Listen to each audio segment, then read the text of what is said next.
सर्वांना सुप्रभात। त्या सुंदर सकाळच्या ख्रिस्तामध्ये तुम्हा सर्वांना सलाम।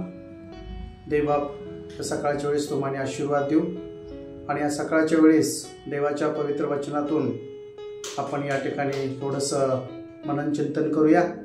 यावेळेस आजच्या या सकाळच्या वेळेस जो मानना आहे तो मानना मी पवित्र बायबलमधून यिर्मयाचा 29वा अध्याय आणि 11 ते काही वचनं या ठिकाणी आपण पाहूया। मी ती वचनं या ठिकाणी मी वाचत आहे। आपण यावेळेस यिर्मयाचा 29वा अध्याय आणि 11 ते काही वचनं वाचूया। परमेश्वर म्हणतो, तुमच्याविषयी माझ्या मनात जे संकल्प आहेत ते मी जाणतो। ते संकल्प हिताचे आहेत, अनिष्टाचे नाहीत। ते तुम्हास तुमच्या भावी सुस्थिती आशा देणारे आहेत।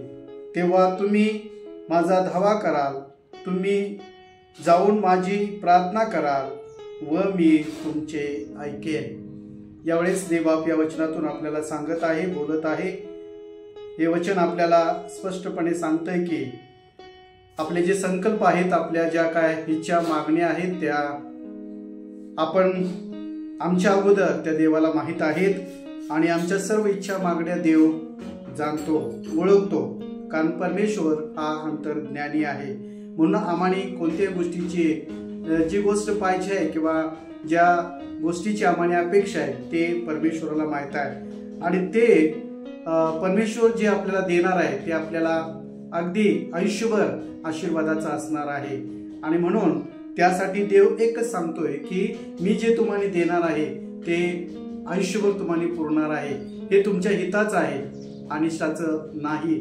त्यासाठी आपण एकच काम करायचं आहे की आपण देवाची प्रार्थना करायची आहे आणि प्रार्थनेमध्ये राहायचं आहे। जर तुम्ही प्रार्थनेमध्ये राहाल तर देव तुमच्या सर्व गोष्टी पुरवेल। ही यावेळेस सुंदर सकाळच्या वेळेस देवाचरणी मी प्रार्थना करतो आणि देवबाप तुम्हाला आशीर्वाद देतो। थँक्यू।